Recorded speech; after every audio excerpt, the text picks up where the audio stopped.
कितना अच्छा व्यू है। अभी थोड़ी टाइम पहले मैंने जब कैमरा ऑन करने की कोशिश की थी तब इसका रंग एकदम लाल था, एकदम लाल बोल प्योर रेड रंग था इसका। इतना प्यारा लग रहा था। मैंने कैमरा ऑन किया, इतनी सी देरी में ये इतना ऊपर आ चुका है। मतलब यार जो मॉर्निंग का व्यू होता है ना वो कुछ ही टाइम का होता है, मात्र कुछ ही सेकंड्स का होता है, लेकिन इतना मनमोहक व्यू होता है। यहाँ चारों तरफ भी बहुत अच्छा व्यू है।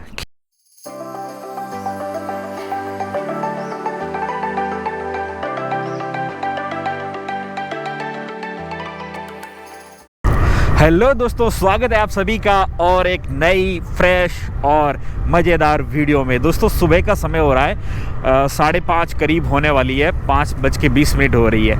5:15 के करीब मैं घर से रवाना हो गया था और घर से रवाना होने के बाद रोड पे आने के बाद ही मैंने अपना कैमरा ऑन किया।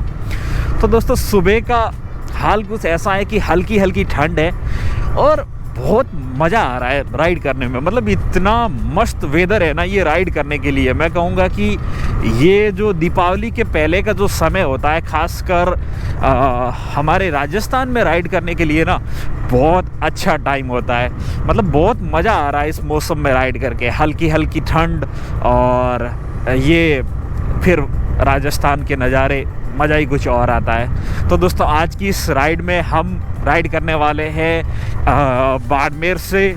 प्रॉपर बाड़मेर नहीं है, मेरा गांव है जो बाड़मेर में पड़ता है। बाड़मेर से वाया जालोर, पाली होते हुए हम अजमेर क्रॉस करके और जयपुर पहुंचेंगे।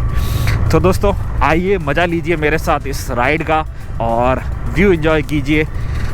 अभी तो बहुत अंधेरा है, आपको कैमरा में कुछ दिखाई नहीं दे रहा होगा, लेकिन इस जर्नी में आगे आपको मैं अपने इस राइड के अच्छे अच्छे व्यू दिखाते जाऊंगा और अपना एक्सपीरियंस आपके साथ शेयर करते जाऊंगा। तो मज़ा लीजिए इस वीडियो का, शुरू से लेकर एंड तक देखिए। और चैनल पे नए आए हो तो यार अपने भाई को सब्सक्राइब करके सपोर्ट करो यार। तो दोस्तों अपडेट ये है कि घर से 25 किलोमीटर राइड कर चुका हूँ और जो मैंने रास्ता बताया था कि मैं गुड़ामालानी होते हुए पाली होते हुए निकलूँगा, तो पीछे एक मैंने 15 मिनट का मेगा हाईवे का पैच किया था। वो सांचौर को कनेक्ट करता है। वैसे बेसिकली रामजी गोल में ही वो ख़त्म हो जाता है हाईवे, वो कनेक्ट करता है बीकानेर से। मेगा हाईवे का प्रोजेक्ट है। और ये वाला जो प्रोजेक्ट है, ये वाला स्टेट हाईवे का एक प्रोजेक्ट है जो कि जालोर और बाड़मेर को कनेक्ट करते हैं वाया गुड़ामालानी। गुड़ामालानी बाड़मेर सिटी का एक टाउन है, तो उसको कनेक्ट करते हैं। तो मैंने ये सोचा था कि इस रूट पे ना मुझे ट्रैफिक नहीं मिलेगा। बाय द वे मैं आपको बता दूं कि गाड़ी ना अभी माइलेज बहुत अच्छा शो कर रही है, 58 का शो कर रहा है। घर पे रहा था तो मतलब भैया वगैरह लोगों ने चलाई थी ना, तो ये वहाँ तब तो 60 का शो कर रहा था, अभी 58 कर रहा है जब से मैंने राइड करना शुरू किया है। और 500 किलोमीटर्स बचे हमारे और राइड करने के लिए। 5:15 पे हम रवाना हुए थे, 5:60, ऑलमोस्ट 6 बज चुकी है। तो मैंने इस हाईवे के बारे में ये सोचा था कि यहाँ पे ना मुझे ट्रैफिक नहीं मिलेगा। मतलब मैं ऐसे राइड करूँगा कि अकेला होऊंगा और मुझे कोई लाइटिंग का इश्यू नहीं होगा।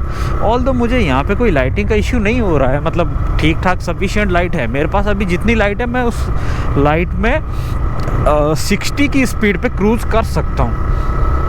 लेकिन हो क्या रहा है कि इस रूट पे जो ट्रक्स आ रहे हैं वो ट्रक्स बहुत एक्स्ट्रा लाइट्स यूज़ कर रहे हैं। मतलब generally trucks extra light use करते ही हैं। तो जब वो सामने से ट्रैफिक आता है ना तो आंखें चौंधिया जाती हैं। और इस हाईवे पे कहीं पे भी कोई जो वाइट लाइन वाली मार्किंग होती है वो नहीं हुई है, एकदम प्लेन हाईवे है। सो दैट बहुत ही डिफ़िकल्ट होता है जज कर पाना कि भाई कहाँ पर, मतलब जब है ना कोई ये रोड होता है साइड पटरी वगैरह, वो जज करना मुश्किल होता है। अब जैसे ये सामने ट्रक आ रहा है तो होगा क्या, बेसिकली विजिबिलिटी ना पूरी चली जाएगी, क्योंकि इन लोगों की लाइट्स होती है वो कंपनी से ही इतनी अच्छी आती है। उसके बाद इन लोगों ने 10-10 लाइट्स लगा रखी है सामने की। अगर आपको लाइट कैमरा में दिख पा रही होगी तो इस ट्रक्स ने ऊपर से नीचे लेके तक पूरी ऑक्सिलरी लाइट्स वगैरह लगा रखी है। और इन चीज़ों को मैं अवॉइड करने का भी एक तरीका थोड़ा बहुत टाइम से, जब मैं इस बाइक के साथ और इससे पहले भी मैं काफ़ी राइड कर चुका हूँ नाइट में, मतलब तो मेरा एक आदत सी हो गई है इन चीज़ों को अवॉइड करने की, कि आप उनकी तरफ मत देखो, आप ट्रक की तरफ देखो ही मत, आप अपना नज़र है वो हाईवे पे लगाओ, तो आपको हाईवे दिखेगा। ऑल्दो तभी भी इतना क्लियर नहीं दिखेगा, विजिबिलिटी में आपको इश्यू रहेगा, लेकिन वो उतना नहीं रहता है, मतलब काफ़ी हद तक वो चीज़ कम हो जाती है। तो यार वो एक चीज़ है कि आप ये चीज़ कर सकते हो, लेकिन ये जस्ट एक हैक है, मतलब जस्ट एक छोटा सा हैक है। कंप्लीटली आप इस चीज़ से, आप जैसे ये वाला ट्रक है, इसने स्टॉक डाल रखी है, लाइट्स सिंगल ही है इसके, कोई ऑक्सिलरी नहीं लगा रखी इसने, तो मुझे कोई इशू नहीं हो रहा है। मुझे इसके साइड में अच्छे से रोड वगैरह दिख रहा है, जैसे ये ना ट्रक था, मुझे अच्छे से साइड में रोड दिख रहा था। लेकिन सेम जब ऐसे ट्रक्स आते हैं जिन्होंने एक्स्ट्रा लाइट्स लगा रखी होती है, तो बहुत इशू होता है। और ऊपर से ये जो रोड है ना, ये मेरे लिए अनजान रोड है, मतलब बहुत मैं इस रूट पे राइड करता नहीं हूँ, तो यार कहाँ पे रोड ख़राब है, कहाँ पे स्पीड, जैसे ये वाला स्पीड ब्रेकर था, तो ये स्पीड ब्रेकर ऐसा था कि लग ही नहीं रहा था, रोड ख़राब थी वैसा लग रहा था, लेकिन ये स्पीड ब्रेकर बिगड़ा हुआ। तो मतलब ऐसे ना जज नहीं कर पाते आप कि यार कहाँ पे है, और ख़ास करके जब ये ऐसे वाइट लाइट वाले आ जाते हैं लोग। तो यार यहाँ पे ना ये वाला मैं इशू फेस कर रहा हूँ, और इससे मेरे को ना ये सीख मिलती है। ये अगेन एक इन्होंने ब्रेकर बना रखा है, कोई ढंग का ब्रेकर नहीं है उनका, मतलब एकदम तीखा ब्रेकर है, मतलब ब्रेकर की तरह ब्रेकर नहीं है। तो इससे ना यार ये सीख मिलती है कि आप अपनी गाड़ी में अगर नाइट में राइड कर रहे हो, और वो चाहे कोई सी भी है चाहे आपकी छोटी 100-125 सीसी की बाइक है, चाहे वो आपकी हिमालयन या फिर कोई अच्छी टूरिंग बाइक है, आप इसमें एक एक्स्ट्रा लाइट लगवा लो, HGC की या फिर कोई भी अच्छी ब्रांड की लाइट्स लगवा लो, क्योंकि अगर आप वो यूज़ नहीं करोगे ना, तो आपको हाईवे पे बहुत इशू होने वाला है, और वो चीज़ मैं अभी फेस कर रहा हूँ। सो दैट मेरी गलती से आप सीख सकते हो कि अगर आप हाईवे पे आ रहे हो तो प्लीज़ एक्स्ट्रा लाइट्स के साथ ही आओ, क्योंकि सब लोग आजकल आफ्टर मार्केट यूज़ कर रहे हैं, तो उनके सामने ना आप अपनी स्टॉक लाइट के साथ चल ही नहीं पाओगे। जब सामने वाला स्टॉक लाइट के साथ आता है तो आपको इश्यू होता नहीं है, चाहे वो ट्रक आ रहा हो, चाहे वो छोटा व्हीकल आ रहा हो, लेकिन जब सामने वाला एक्स्ट्रा लाइट्स के साथ होता है ना, तो बहुत इश्यू होता है। और यहाँ पर इस पर्टिकुलर एरिया में ना यार ठंडी भी कुछ ज़्यादा है, मुझे मतलब अब फील होने लगा है। जब मैं अपने घर से निकल रहा था तो तब वहाँ पे मौसम ऐसा था कि मतलब हल्की हल्की ठंड थी, वो ऐसे फील हो रहा था कि यार मज़ा आ रहा है राइड करने में, लेकिन यहाँ पे ना हल्की ठंड लग रही है। जैकेट मैंने डाली नहीं है, मैं अभी टी-शर्ट पहन के ही राइड कर रहा हूँ। ये रतनपुरा विलेज आ गया है, इस रोड पे सबसे नज़दीक विलेज है और सबसे बड़ा भी कह लो इस रूट का, काफ़ी बड़ा विलेज है ये। तो ये रतनपुरा विलेज है। तो बस यही आपको अपडेट देनी थी कि यार अगर आप राइड करते हो नाइट में तो प्लीज़ स्टॉक लाइट के भरोसे मत करना। मैं भी नहीं करने वाला था स्टॉक लाइट के भरोसे, लेकिन मैंने ये सोचा कि इस रूट पे मुझे शायद ही ट्रैफिक मिलेगा। ये रूट ऑलमोस्ट क्लियर रहता है, कोई आता नहीं था इस पे, क्योंकि तब जब मैं इस रूट से पहले आता था तब ये रूट बन ही रहा था, नया ही बना था। तो तब मैंने ट्रैफिक देखा था तो मैंने सोचा यार कोई ट्रैफिक तो है नहीं ख़ास, और जब मैं आ रहा था तब भी मुझे इतना कोई ख़ास ट्रैफिक मिला नहीं।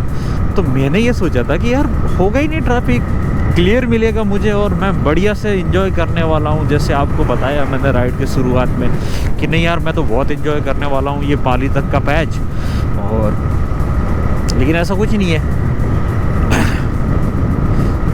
ये तो मतलब क्या बताऊँ मैं, चलो ठीक है, मतलब काम चलने वाली बात है, लेकिन 60 के ऊपर नहीं जा सकते। 70 मैं सोच भी नहीं सकता यहाँ पे, क्योंकि बीच बीच में रोड ख़राब आ रहा है और मैं क्रूज़ करूँगा भी नहीं 70 पे। मैं इसको 55-60 तक ही रखने वाला हूँ। क्यों? क्योंकि ये बीच बीच में जब रोड ख़राब आती है ना तो यार पता नहीं लगता यहाँ पे ज़्यादा रोड ख़राब आ जाए, कोई सामने व्हीकल और फिर ख़राब रोड आ जाए तो यार बड़ा मुश्किल हो जाता है। तो मैं यहाँ पे स्पीड तो लिमिट में ही रखने वाला हूँ। जहाँ पे मुझे लगेगा कि कोई व्हीकल नहीं है और सही दिख रहा है वहाँ थोड़ा खींच लूँगा, लेकिन मैं स्लो ही चलने वाला हूँ। यहाँ पे भी अभी आपको लग रहा होगा कि रोड सही है, लेकिन इन्होंने यहाँ पैच वर्क कर रखा है रोड पे, तो ऐसे ना गाड़ी ऐसे हिचक रही, कूद रही है गाड़ी। तो स्पीड वाला तो रोड ही नहीं है ये, मतलब। और रूट के प्लान में भी ये अपडेट है कि मैं ना इस बार सांडेरा वाला रूट ना लेके भाद्राजून होते हुए पाली निकल के और फिर अजमेर वाला हाईवे लूँगा। मैंने रूट वही लगाया है, अब देखो आगे क्या होता है। आते वक्त भी मैंने वही रूट लगाया था, लेकिन बीच में मैं मैप नहीं देख रहा था क्योंकि मेरे पास तब डिवाइस भी चार्ज नहीं थे। इस बार मैं प्रॉपर चार्ज करके लाया हूँ और एक्स्ट्रा टाइप सी एक केबल भी लेके आया हूँ, सो दैट मैं अपना GoPro भी एनी टाइम चार्ज रख पाऊँ और फ़ोन को भी मेरे को नीड हो तो मैं चार्ज कर पाऊँ। ऑल्दो इसमें मैंने 90% बैटरी चार्ज कर ली थी मेरे फ़ोन में, जिसमें मैंने GPS लगाया है और ये एक Realme का डिवाइस है, तो इसमें बैटरी बहुत अच्छी चलती है। तो मुझे उम्मीद है कि ये मेरा जयपुर तक आराम से साथ देगा, और नहीं भी देगा तो इसको पावर देने के लिए हमारे पास अब टाइप सी केबल है। सो टेंशन लेने की कोई बात नहीं है। तो बढ़िया से क्रूज करते हैं और मिलते हैं आगे।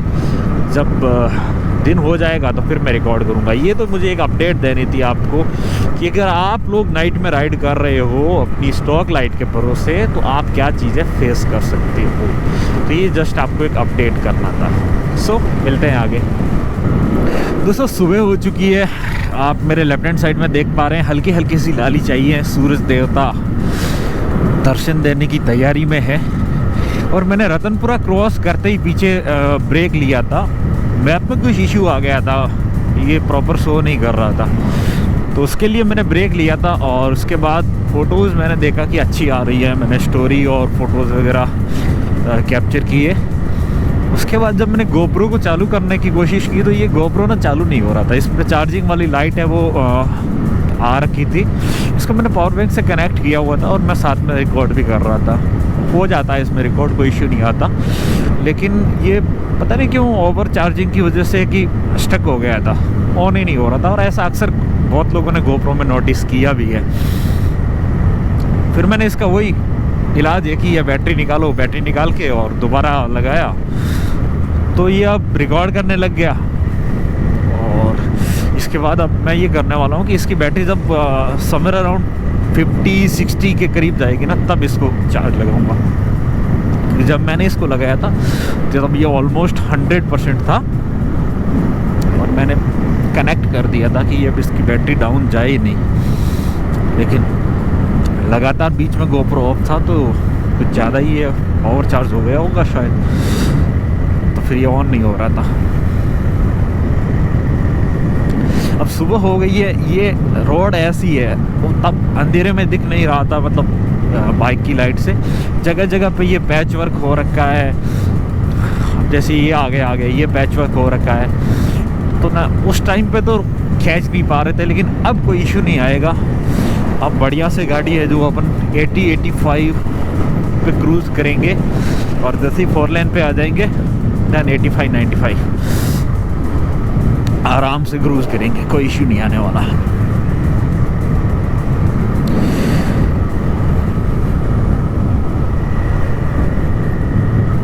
वो ट्रक्स जिस रूट पे भी जाते हैं ना, उस रूट की रोड्स को इतना ख़राब कर देते हैं। यहाँ पे कहीं पे रोड ऊपर उठी हुई है और ये जितना भी रोड टूटा है ना, सब ट्रक्स वालों की वजह से टूटा है। ये रास्ता मतलब पहले लोगों को शायद पता भी नहीं था कि इस तरफ से कोई रास्ता जाता है, पता भी होता तो भी लोग इधर आना नहीं चाहते थे, क्योंकि ये एक सिंगल रोड हुआ करता था, गांव वाली रोड। उस पर ट्रक्स वाले आना नहीं पसंद करते थे क्योंकि सिंगल रोड होती थी, सामने से कोई भी साधन आ गया इनको बड़ी परेशानी होती है। लेकिन जब से ये स्टेट हाईवे में कन्वर्ट हुआ है, ट्रक्स वालों ने इस रोड की ना हालत पतली कर दी है। दोस्तों ये देखिए सामने कितना अच्छा व्यू है। अभी थोड़ी टाइम पहले मैंने जब कैमरा ऑन करने की कोशिश की थी तब इसका रंग एकदम लाल था, एकदम लाल, प्योर रेड रंग था इसका। इतना प्यारा लग रहा था, मैंने कैमरा ऑन किया, इतनी सी देरी में ये इतना ऊपर आ चुका है। मतलब यार जो मॉर्निंग का व्यू होता है ना, वो कुछ ही टाइम का होता है, मात्र कुछ ही सेकंड्स का होता है, लेकिन इतना मनमोहक व्यू होता है। यहाँ चारों तरफ भी बहुत अच्छा व्यू है, खेती हो रखी है, खुले खेत हैं लोगों के, एकदम अच्छा हाईवे है और बढ़िया सा मनमोहक नज़ारा। ये सब चीज़ें ना अगर सुबह घर से निकले ना तभी देखने को मिलती है। अगर आप लेट 10 बजे तक सो रहे हो तो आप ये सब नहीं देख पाओगे। बहुत प्यारा व्यू है यार। मैंने रोका था तब मुझे इतना अच्छा नहीं लग रहा था, जितना मैं अब इसको चेज करते हुए जा रहा हूँ ना, मुझे ऐसा लग रहा है मैं धीरे धीरे उसके पास जा रहा हूँ। लेकिन पता सबको है इनको चेज कर पाना इतना आसान नहीं, लेकिन यार बहुत सही लग रहा है। मुझे ऐसा लग रहा है कि मैं धीरे धीरे इनके पास जा रहा हूँ। सूर्य देवता प्रकट होते हुए, यार सच में ये जो टाइम होता है ना, जब सनराइज हो रहा होता है या सनसेट हो रहा होता है, बहुत प्यारा समय होता है यार ये।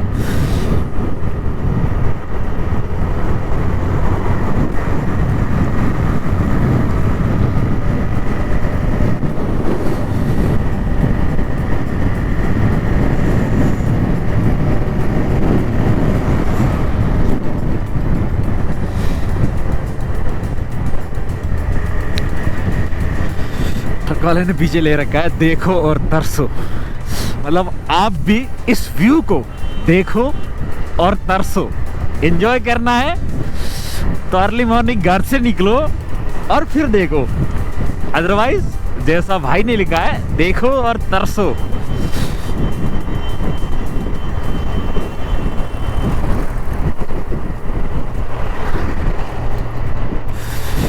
ओके, बीच में खाली डबल पट्टी थी, यहाँ पे वापस सिंगल हो चुका है और आगे रास्ता काफ़ी क्लियर मिल रहा है।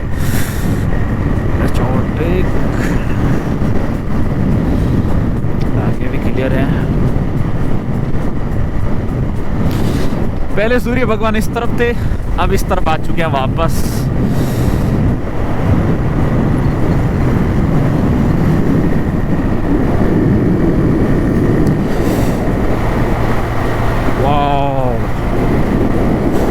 सच में यार मैं इनके क्लोज जा रहा हूँ बहुत। मुझे ऐसा लग रहा है कि मैं क्लोज जा रहा हूँ, नहीं, लेकिन ये आगे आगे बढ़ते जा रहे, बढ़ते जा रहे।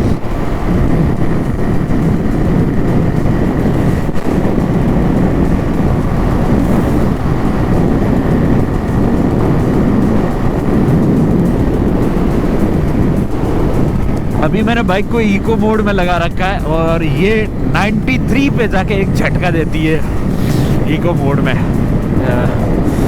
कट होता है, पावर कट होता है एक।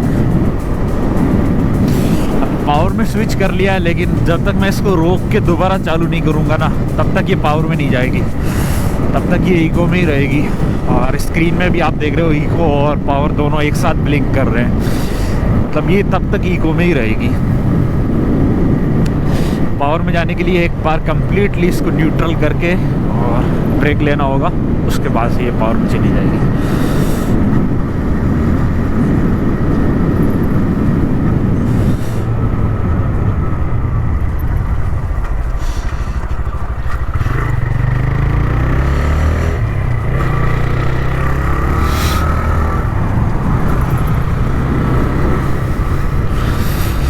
ये राउता करके एक विलेज है। रतनपुरा और लूनवा जागीर के बाद में शायद सबसे बड़ा गांव है इधर इस रूट पे। इसके बाद में तो ऐसे तो बड़े गांव और भी आएंगे, जैसे अपना साइला आएगा, वो तो एक सिटी है, मतलब टाउन है, लेकिन कह सकते हो यहाँ के लोगों के लिए तो एटलीस्ट सिटी है वो। और ये एक एक्सीडेंट, कट्टों से भरा हुआ ट्रक है, नाइट में गिर गया।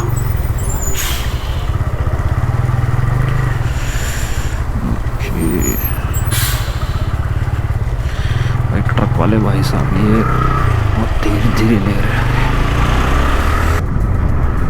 अभी पीछे एक सुगालिया जोधा करके कोई गांव था, उसको क्रॉस किया और उसको क्रॉस करते ही जो है अपने सामने ये रोड आई है।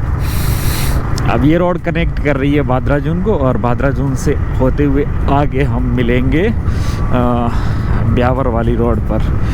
तो ये रोड ऐसी है कि यार यहाँ पे ना मतलब 40-45 के ऊपर आप चला नहीं सकते। अगर चला लोगे तो जैसे कहीं पे कोई गड्ढा वगैरह आ रहा है, आपने ब्रेक किया, गाड़ी स्किड होके पूरा पलट जाएगी। यहाँ पर अभी जस्ट पीछे ये ऐसे ही रोड पे ये जो कंकड़ होते हैं ना, उस कंकड़ में से 2-3 बार बाइक लग लग के चल रही थी। तो ऐसे फील हो रहा था जैसे अगला टायर है ना एकदम पंचर सा हो गया है। पर जब मैंने रुक के चेक किया तो टायर प्रेशर बिल्कुल सही है। मगर ये जो कंक्रीट है ये ऐसी है कि इसमें कभी अचानक से बहुत बड़े बड़े पत्थर आ जाते हैं, और कभी कभी है जो ये छोटी छोटी कंक्रीट बिखरी पड़ी है रोड पे। तो इससे क्या है कि गाड़ी बहुत स्पीड करती है। और अब तक तो मैं पीछे 40 की स्पीड से चला पा रहा था, यहाँ पे मैं 30-32 ऐसे ही चल रहा हूँ। मतलब चलने को मैं यहाँ पे 40-50 की स्पीड वैसे एक बार लगा सकता हूँ, लेकिन देखो ये ऐसे पत्थर आ जाते हैं और क्या कहते हैं, गाड़ी है ना पीछे से ऐसे लहराती है पीछे की तरफ से। तो मतलब ऐसा रहता है कि पूरे चांस होते हैं कि बैलेंस बिगड़ के और इधर उधर हो सकती है। ये यहाँ पे तो एकदम रेत सी आ गई कच्ची प्रॉपर, जो कहते हैं ना जैसे मतलब हमने देखा है लेह लद्दाख की वीडियोस में जैसे होता है कि एकदम ऑफ रोड है, वो वाला सीन है। यहाँ पे तो अगर हिमालयन या ऐसी कोई गाड़ी हो लाइक एक्सपल्स वगैरह, उनके मज़े हैं, प्रॉपर ऑफ रोडिंग मज़ा है। ये तो बेचारी स्ट्रगल कर रही है। थैंक्स गॉड कि ये भी यहीं तक थी, ये ख़त्म हुआ। और ये भादराजून यहाँ पे लिखा हुआ है, भादराजून आगे की तरफ। तो ये पहाड़ भी भादराजून में ही है। मैं लगा रहा था कि ये 20 किलोमीटर होगा, लेकिन इतना दूर नहीं है, ये तो बहुत पास में ही है।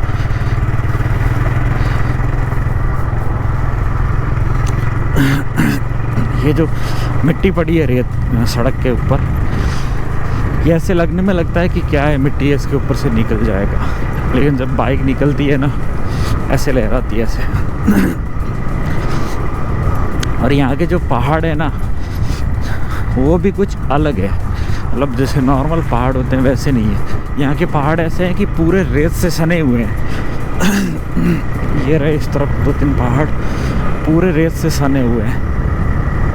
मतलब समझ में नहीं आ रहा कि रेत के टिब्बे हैं कि पहाड़ है। पहले रेत के टिब्बे हैं और टिब्बों के पीछे पहाड़ है, मिक्सचर है काइंड ऑफ। कहीं पे ये वाले टिब्बे हैं, पीछे पहाड़। सुबह से स्टेट हाईवेज पे खेल रहे हैं, अब नेशनल खेलने की बारी आई है। परेशान हो गए यार सुबह से। मतलब स्टेट हाईवेज का सीन ये है कि जहाँ मर्जी लोग स्पीड ब्रेकर बना दे रहे हैं, जहाँ मर्जी कुछ आ रहा है। अब यहाँ पे 4 लेन का मज़ा ही कुछ और है।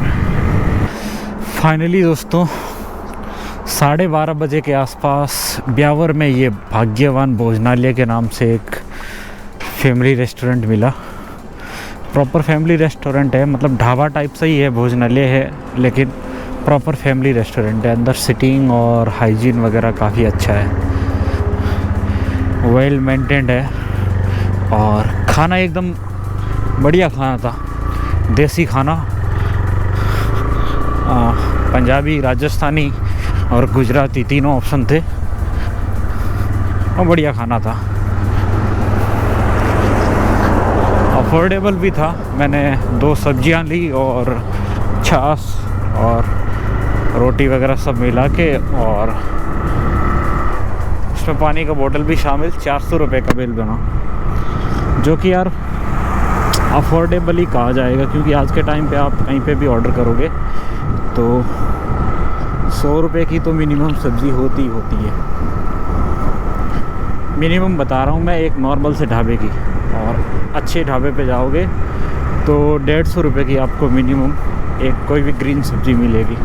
यहाँ पे पनीर के भी ऑप्शन थे, लेकिन पनीर मुझे खाना नहीं था क्योंकि वो थोड़ा ज़्यादा हैवी हो जाता है।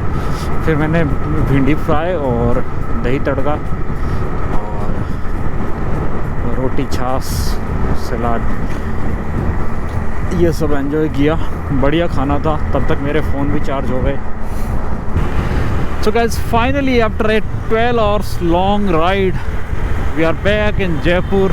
और हमारी इस लॉन्ग राइड को एक्स्ट्रा लॉन्ग बनाने में हमारा योगदान दिया है हमारे एक डिसीज़न ने, जो कि हमने 40 किलोमीटर का रास्ता कम करने के चक्कर में भादरा जून वाला रूट लिया था। और उस रूट ने भाई हमें क्या छोटी छोटी गांव की सड़कें, टूटी फूटी सड़कें, ऑफ रोडिंग, सारा मिक्स एक्सपीरियंस दिया, और जिसकी बदौलत हम पूरे 2-2.5 घंटे लेट हैं। अगर मैं उस रूट से ना होके और तखतगढ़ सांडेरा होते हुए आता तो मुझे उम्मीद है कि मैं 2:30 या 3 बजे तक पहुंच जाता किसी हाल में, क्योंकि मैंने फालतू ब्रेक्स लिए नहीं हैं। लेकिन इस रूट की वजह से मुझे बहुत फालतू ब्रेक्स भी लेने पड़े और टाइम तो वेस्ट हुआ ही हुआ है। और उन सब चीज़ों से ऊपर एक चीज़ है, वो है बम्प्स में पेन। भाई साहब, ये चीज़ मैं एक्सप्लेन नहीं कर पाऊँगा, इसको तो आप राइड करके ही समझ सकते हैं। अभी सिटी में एंटर करने के बाद ये जो 5-7 किलोमीटर थे, ये उन 500 किलोमीटर से भी ज़्यादा मुश्किल लग रहे थे। अब आप समझ जाओ कि कितना मुश्किल था भादरा जून वाला रास्ता क्रॉस करना। क्योंकि बेसिकली होता ये है कि जब आप अच्छे 4 लेन हाईवे पे चल रहे होते हो तो आप 100-150 किलोमीटर के बाद एक ब्रेक लेते हो, बॉडी आपकी रिलैक्स हो जाती है। और ऐसे जो छोटे रूट होते हैं उन पे आप कवर करने के चक्कर में खींचते रहते हो, ब्रेक लेते नहीं हो। ऊपर से उन सब रास्तों पे आपका टाइम भी कंज्यूम होता है, और स्पीड ब्रेकर्स और पोर्ट होल्स और ख़राब रास्तों की वजह से आपकी बॉडी पेन करती है, वो अलग से एक और गिफ्ट। तो सारे गिफ्ट मिला के और मुझे आज मिल चुके हैं, और उसका नतीजा ये है कि ये 5 किलोमीटर क्रॉस करने में मेरी हालत पतली हो गई। थैंक्स गॉड अब तो घर नज़दीक आ गया है। सो गाइस, फाइनली अब अपना घर आ चुका है, और इस वीडियो को अपन यहीं विराम देते हैं। मिलते हैं नई किसी वीडियो में, तब तक के लिए गुड बाय। चैनल पे नए हैं तो सब्सक्राइब करके जाना, और सब्सक्राइब कर दिया है तो थैंक यू, बाय।